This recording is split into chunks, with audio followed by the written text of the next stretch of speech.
We are the fifth largest GDP country on papers और यहाँ लोग एक वक्त का खाना भी नहीं खा पा रहे ढंग से। सरकारी हॉस्पिटल्स में लोग सिर्फ मेडिकल बनवाने जाते हैं या अपना ब्लड टेस्ट कराने जाते हैं। गवर्नमेंट स्कूल्स के टीचर्स स्वेटर्स बुनते हैं या अपने बच्चों को खिलाते हैं क्लास के दौरान। क्लासरूम्स आज भी पब्लिक टॉयलेट जैसे हैं। 36 तरह के बोर्ड्स हैं, UP board, CBSE board, Bihar board, Rajasthan board etcetera, जिससे बच्चे की एजुकेशन लेवल पता लग सके बिना टेस्ट लिए। गरीब बच्चे इन्हीं स्कूल्स में पढ़ते हैं और उनसे हम एक्सपेक्ट करते हैं या तो वो गवर्नमेंट जॉब एग्जाम निकालें या कोई बड़ी कंपनी में एमएनसी में जॉब करें। भाई नहीं है उनके पास ऑप्शंस। क्राइम या मजबूरी के अलावा पूरी जिंदगी मजदूरी करते रहेंगे या अब मजदूरी भी नहीं कर सकते वो ढंग से, क्योंकि जो पढ़े लिखे लोग हैं वो भी अब छोड़ छाड़ के अपनी पढ़ाई चाय की टपरी खोल रहे हैं। इंडिया में 100 करोड़ का रेवेन्यू जनरेट करने वाली कंपनी और 10 से 12 लाख पर साल कमाने वाले व्यक्ति का सेम रेट टैक्स है, वो है 25%, जिसमें वो बिजनेसमैन इलेक्टेड पार्टी को 5% देकर 20% बचा लेता है। और हाँ, पार्टी को आप कितना भी डोनेट कर सकते हो, उस पर कोई टैक्स नहीं है, मगर अगर अपनी माँ के लिए साड़ी भी खरीदोगे तो उस पर जीएसटी देनी पड़ेगी। पेट्रोल और एलपीजी के जो दाम है वो 2 महीने पहले इलेक्शन से गिरा दिए जाते और उसके बाद फिर से 5 सालों के लिए रिकवरी चालू। मीडिया कुछ नहीं है, बस एक गवर्नमेंट का फेज है जो बोल रहा है, लगातार गवर्नमेंट की तारीफ कर रहा है। BJP spend 1.35 lakh crore on 2024 elections. Congress power में नहीं है फिर भी पूरा दम लगाती है बीजेपी को टक्कर देने में, पैसा खर्च करने के मामले में। और इसमें गलती सिर्फ पार्टी की नहीं है, ना ना ना, ना। अगर वो इलेक्शन पे पैसा खर्च ही ना करें, इन्फ्लुएंसर्स को पे ना करें या क्रिएटर्स को पे ना करें या पीआर ना करें अपनी पार्टी की, ऐसा हो ही नहीं सकता कि जनता तक उनकी आवाज पहुंच जाए। क्योंकि मेजोरिटी जो जनता है वो खुद का एनालिसिस नहीं करती। वो क्या करती है, किसी इन्फ्लुएंसर ने कुछ बोला और मान लिया, भाड़ में जाओ तुम। वो तो डिस्क्रिप्शन में जाके ये तक चेक नहीं करती उसने जो रिसोर्स पेपर दिए हैं वो किस न्यूज के हैं, कौन सी न्यूज है, वो लेफ्ट विंग की न्यूज है या राइट विंग की न्यूज है। इस पर भी बात करेंगे अभी हम। उसका सोशल मीडिया बताएगा कि कौन जीतेगा। मतलब अगर आईटी सेल जिसका जितना बड़ा उतनी पावरफुल वो पार्टी। अब मैं किसी का नाम नहीं लूंगा, आप समझ गए। कांग्रेस प्रमुख राहुल गांधी, उन्होंने ये तक बोल दिया कि 1 जुलाई 2024 से सबके अकाउंट में 8,500 रुपए पर मंथ आएंगे, जो कि प्रैक्टिकली पॉसिबल ही नहीं है यार। आप इतना पैसा कैसे दोगे? मतलब साल का 1 लाख, हाँ साल का 1 लाख रुपए, और इतने सारे लोग हैं, कैसे दोगे आप? और वो पैसा होगा किसका? टैक्स पेयर का। उससे ये फ्री की रेवड़ी कब तक? अगर इन्फ्लुएंसर्स लेफ्ट विंग का होगा तो वायर या अल जजीरा से आर्टिकल्स लाएगा एज सोर्स। राइट विंग का होगा तो या तो रिपब्लिक भारत से लाएगा या एएनआई से लाएगा। इन दोनों में कोई डिफरेंस नहीं है। लेफ्ट कहेगा कि जब तक कमी नहीं निकालोगे गवर्नमेंट में तो इंप्रूव कैसे करेगी। हालांकि जब वही गवर्नमेंट आ जाएगी अपोजिशन, वही लेफ्ट विंग राइट विंग हो जाएगा, राइट विंग लेफ्ट विंग हो जाएगा। आप देखते हो ना, कुछ न्यूज रिपोर्टर्स जो गवर्नमेंट में बुराई निकालते रहते हैं, वो कल को अपोजिशन के साथ थे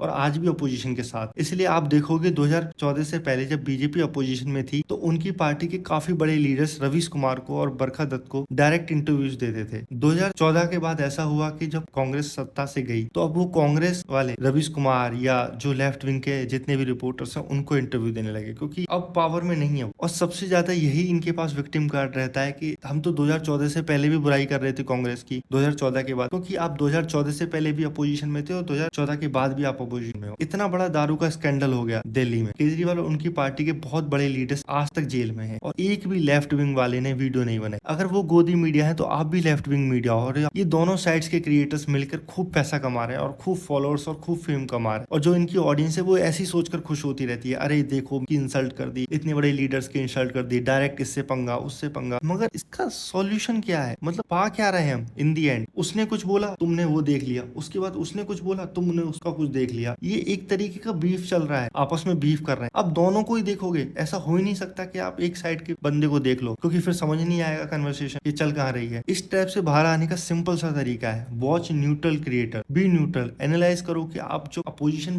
पावर में थी तो उसने कितना काम किया और गवर्नमेंट जो अभी करंट गवर्नमेंट है और उसने कितना किया। कंपैरिजन करो कि उन्होंने अपने 5 सालों में क्या किया और इन्होंने अपने 5 सालों में क्या किया। उसके बाद करंट गवर्नमेंट से अपनी वैलिड डिमांड्स रखो कि आपको क्या प्रॉब्लम है, सिर्फ अपनी सोचो, किसी और की मत सोचो। अगर आपको लगता है आपका एग्जाम लीक हुआ है, डायरेक्ट टैग करो कि मेरा एग्जाम लीक। अगर आपको लगता है आपके घर में पानी नहीं आ रहा, डायरेक्ट टैग करो नगर पालिका वालों कि भाई मुझे पानी नहीं मिल रहा, मैं आरटीआई डाल रहा हूं, मैं तुम्हारे नाम पर केस डाल रहा हूं, मैं तो तुम्हारी। कोई यूट्यूबर कोई क्रिएटर भाई आपके घर पे पानी नहीं पहुंचा सकता। मुझे आज आप खड़ा कर दो, चाहे मेरे 40 मिलियन फॉलोअर्स, मुझे कुत्ता भी वोट न डालेगा इंडिया में। मैं आपको बताता हूँ रियलिटी। आपको लगता है कि क्रिएटर से कुछ लाइक्स, मिलियन लाइक्स आ रहे हैं और वो उसने दुनिया जीत ली, कुछ नहीं जीता उसने। आप अभी उसे इलेक्शन में खड़ा कर लो, उसे कुत्ता भी वोट ना दे, उसके घर वाले दे देंगे बस ज्यादा से ज्यादा। कोई इतना पावरफुल नहीं है। फैन बेस और रियल वोटर में जमीन आसमान का अंतर होता है। द हिंदू की रिपोर्ट माने तो केजरीवाल ने उनका हाउस 171 करोड़ में रिनोवेट एक्टिवेट कराया। प्रोसेस सबका सेम है, बस जो करंट गवर्नमेंट में पॉलिटिशियंस है वो काफी हद तक बेहतर है अपोजिशन से, इसलिए वो अभी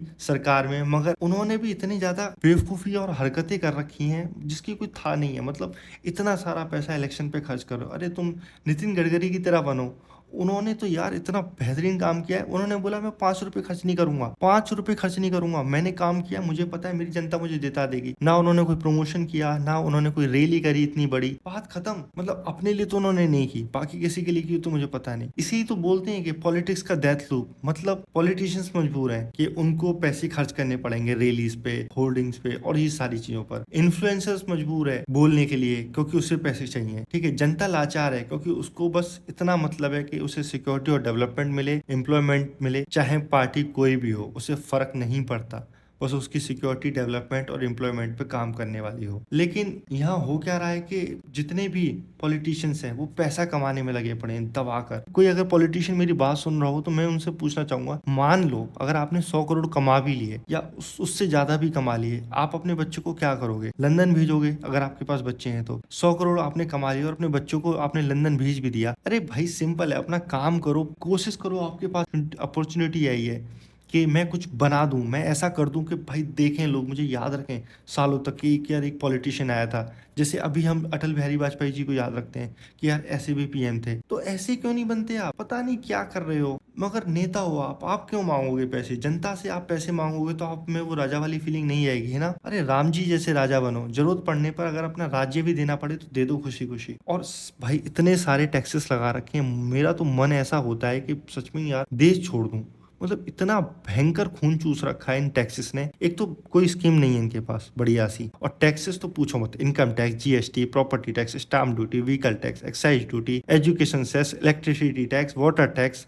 अरे भाई एक टैक्स और ऐड करो, मतलब सांस लेने पे भी आप टैक्स लगाओ कि इतनी ज्यादा सांस हम क्यों ले रहे हैं? मुझे नहीं चाहिए भाई स्कीम्स आपकी, सारी स्कीम्स आपकी एकदम रद्दी हैं। दुबई की तरह इसको टैक्स फ्री बना दो, बस इतना कर दो। मिडिल क्लास के लिए एक स्कीम बता दो जो उसको बेनिफिट देती हो। ये वो स्कीम्स हैं, कसम से बोलूं कि मतलब मैंने जीवन में नहीं सोचा था कि मैं ऐसे स्कीम्स देखूंगा। सारी की सारी स्कीम्स एकदम रद्दी स्कीम, एक एक करके सबको एक्सपोज कर देता हूँ। बेनिफिट तो इनसे मिलने से रहा, मगर मुझे मेरे दिल को ठंडक मिलेगी बहुत ज्यादा। पहली स्कीम है PMAY अर्बन। इसका नाम इतना दमदार रखा है उन्होंने कि आपको लगेगा सरकार अब आपके लिए प्रॉपरली घर बना के देगी, पक्का मकान। जिंदगी की सबसे बड़ा स्ट्रेस खत्म। PMAY का मतलब है प्रधानमंत्री आवास योजना, अर्बन का मतलब होता है जो लोग शहर में रहते हैं। लेकिन मेरे प्यारे व्यूअर्स, मैं आपको बता दूं, दुनिया भर की जांच पड़ताल के बाद आपने पहले फॉर्म भरा, उसके बाद वो चेक करेंगे कि आप किस बेसिस पे बेनिफिट लेना चाहते हो, आपके पास कच्चा मकान है या नहीं है, आप अपनी जमीन पे घर बनवाना चाहते हो। अब आप खुश हो रहे हो यार मैं चलो जमीन खरीद लूंगा उसके बाद मकान बन जाएगा। अरे 2.5 लाख रुपए देंगे वो आपको। 2.5 लाख रुपए में ठेकेदार सूंघ कर उठता है, ये कहता है भाई 2.5 लाख रुपए रख दो, उसके बाद आप मटेरियल खरीद लो। मुझे समझ ही नहीं आ रहा सरकार करना क्या चाह रही है। 2.5 लाख में बस एक नॉर्मल सा घर मिलता है इंसान को, और यही तो सरकार का काम है। एक 2.5 लाख का घर बनाएंगी आपके लिए, उस पर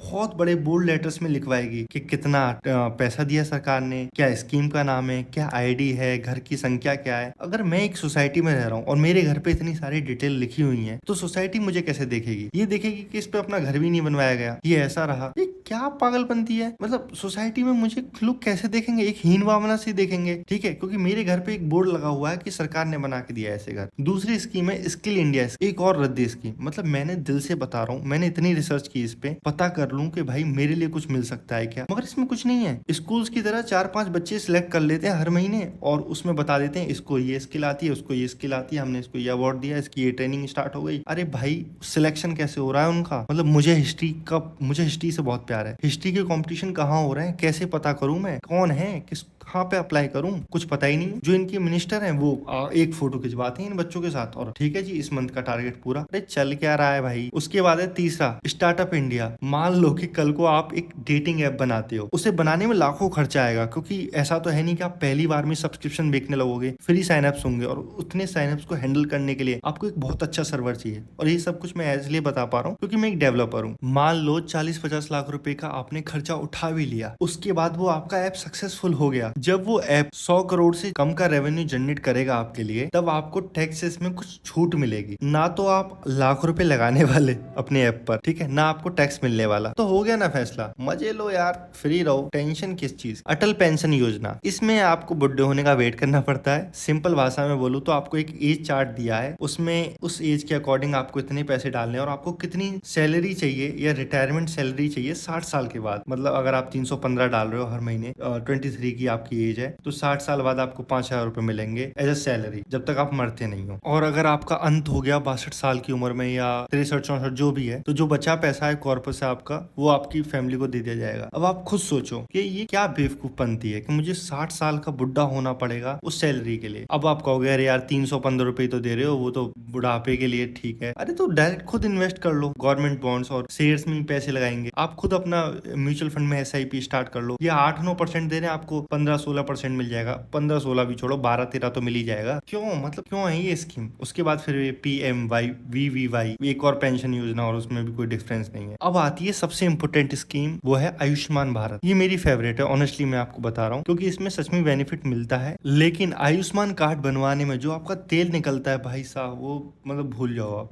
सबसे पहले आप अपना नाम चेक करो बेनिफिशियरी में, कि आपका नाम है या नहीं है। मोस्ट प्रोबेबली आपका नाम नहीं होगा, क्योंकि आप शहर में रहने वाले होगे। अगर आप गांव में रहने वाले हो तो आपको प्रधान से जुगाड़ करनी पड़ेगी, अपना नाम करवाना पड़ेगा लिस्ट में, उसके बाद आपका नाम आएगा, उसके बाद आप अप्लाई कर सकते हो। उसमें भी कोई कंफर्मेशन नहीं है, इसमें भी काफी झमेला है। मान लो अगर आपको अप्लाई करना है, तो अप्लाई करने का सिंपल सा तरीका ये है कि आप हॉस्पिटल में जाओ या ऑपरेटर के पास। हॉस्पिटल में जाओगे तो पहले तो आपके मुंह की तरफ देखेंगे कि भाई क्या मतलब है तेरा, ऐसी थोड़ी ना बना देंगे हम आयुष्मान कार्ड, कुछ तो हमको दे यार, तू कुछ तो दे। करप्शन के बिना तो इंडिया चल ही नहीं सकता। और जैसे ही आप उनको कुछ देते हो, फट से ना आपका कार्ड बना देते हैं। और उसके बाद सुनो, वो ऐसे ही नहीं बना रहे कि उनको कुछ प्रॉफिट नहीं हो रहा, उनको प्रॉफिट हो रहा है। जैसे ही आप बीमार पड़ोगे, आपके पास कार्ड है, आप उस कार्ड को लेकर भागोगे हॉस्पिटल, और वो इसमें मिलता है 5 लाख तक का आपको बेनिफिट। हॉस्पिटल वाले क्या करेंगे, जबरदस्ती आपको जूस पिलाएंगे, जबरदस्ती मेडिकल टेस्ट लेंगे आपके फालतू के, जो जरूरत नहीं है, मतलब बिना बात के आपका बिल 5 लाख तक बैठाने की कोशिश करेंगे, छोटी से छोटी बीमारी, क्योंकि उन्हें पता है ये बिल सरकार भरने वाली है। और सरकार को इसमें सच में इमीडिएट बेसिस पे चेंजेस करने चाहिए। इस सरकार को पता होना चाहिए हॉस्पिटल्स वाले उनका खून चूस रहे हैं। आर्मी पर्सनल्स के जो कार्ड हैं, जो उनकी वाइफ्स, उनकी फैमिली को मिलते हैं, उसमें भी यही हो रहा है कि उनके खून चूसे जा रहे हैं सरकार के। जो टैक्स पेयर का पैसा है वो डायरेक्ट जा रहा है। बस यही थी वो स्कीम्स। और बाकी रोड्स और इंफ्रास्ट्रक्चर में तो काफी अच्छा काम किया है बीजेपी ने, नो डाउट। बाकी नेशनल सिक्योरिटी में भी ठीक काम किया है। बट यार ये अभी जो कंट्रोल नहीं हो रहे टेररिस्ट अटैक, उन पे मैं उनको डेफिनेटली बोलना चाहूंगा कि इम्प्रूवमेंट कीजिए। यूपी में क्राइम रेट काफी कम हुआ है, दबंगई अब भी है, मगर क्राइम रेट तो कम हुआ है, ये तो बात मानना पड़ेगा। करप्शन में थोड़ा बहुत सुधार है, लेकिन गवर्नमेंट में की जो स्कीम्स हैं, मैं कोशिश करूंगा कि भाई उनको डिजिटल कर दीजिए। RTO की वेबसाइट बिल्कुल थर्ड क्लास चलती है, उस पर ड्राइविंग टेस्ट देना मतलब अपना माथा मारना है, उसे इम्प्रूव कीजिए। हर कुछ डिजिटल कर दीजिए, मतलब घर से ना निकलना पड़े। जैसे ही ऑफिस में जाता हूँ मैं गवर्नमेंट के, उनके भूखे शकल ऐसी बताती है कि मुझे 5 रुपए दे दो फटाफट। मतलब उनको ऐसा, मुझे उनको देखकर ऐसा लगता है कि उनको आफत आ रही है पैसों की, मतलब उन्हें दे दो, या तो उनकी सैलरी बढ़ाओ या उन पे कुछ करो यार तुम उनका इंतजाम। 250 का काम 2,500 में होता है। फिर आजकल न्यूज चैनल्स पे नहीं आते, ग्राउंड रियलिटीज न्यूज चैनल पे नहीं आती, तो ऐसी हिस्ट्री और मजेदार पॉलिटिक्स वीडियोस के लिए इस चैनल को सब्सक्राइब कर लो। बाकी हम कोशिश करते रहेंगे बदलाव ला सकें, मेरी वॉइस पहुंच पाए कुछ लोगों तक, और कुछ तो चेंज हो यार इस देश में। बाकी जय हिंद, वंदे मातरम, bye bye, take care, see you next video.